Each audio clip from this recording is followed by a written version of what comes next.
और धर्मदास एक पत्तल के ऊपर मिठाई लाया, जमीन पर बैठ कर। बच्चों विचार करो, परमात्मा आपके लिए रत्न जड़े सिंहासन को छोड़कर, सबसे सुखदाई सतलोक को छोड़कर इस गंदे लोक नरक में आते हैं, आपको नरक से निकालना चाहते हैं। वो ऐसा क्यों करते हैं, क्या लगते हैं हम उसके, ये बहुत बड़ा विचार करने का विषय है। वो हमारे पिता हैं, वो हमारे अपने हैं, वो हमारे जनक हैं, वो हमारे सच्चे हमदर्द हैं। हम यह सब नकली व्यवस्था को अपना साथी मान बैठे। यहाँ कोई साथी नहीं है। बेशक कितना अच्छा है, बाप है, माँ है, बहन है, चाहे कोई सत्ताधारी रिश्तेदार है, एक पलक में, एक मिनट में पता नहीं हमारी मृत्यु हो जाए, या जिसके ऊपर हम आश्रित हैं वो मर गया, तो के साथी हुआ है, चाहे कितना अच्छा हो, कितना सेवक हो।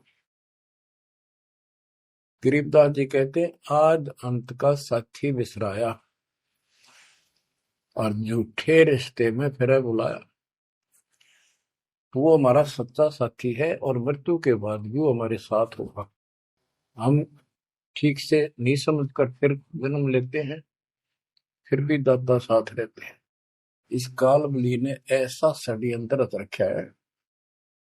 जैसे हम आन उपासना करता था दास, पहले तुम भी करते थे, आप सारे, और उसके करते करते भी ऐसा होता था जैसे बहुत कमाल कर दिया भगवान ने, बहुत सी ऐसी राहत मिली, तो हमें लगता था कि ये कर रहे हैं, ये पत्थर के देवता, यादगार, ये मूर्ति। अब पता चला साथ ये हमारे उसमें भी था। जो जन मेरी शरण है ताका हूं मैं दास, गेल गेल ला गया फिरूं जब तक धरती आकाश। बच्चों ये बातें बहुत गजब की हैं, जो आपको बहुत जरूरी सुननी चाहिए। पुण्यात्माओं, अब धर्मदास जी मिठाई लाए, पहले तो मना कर रखे, भाई मैं खाता नहीं, मेरा शरीर कुछ नहीं खाने का, वैसे ही ठीक रहता है, भक्ति करता हूं। ज्यादा विनय की, बहुत दया भाव, सच्चा भाव देखा तो ले आ बेटा। जमीन पर बैठकर पत्तल, पत्तों को जोड़कर एक प्लेट सी बनाई जाती है, उसको पत्तल कहते हैं। उस पर बैठ के वो पेड़े खाए, पताशे खाए।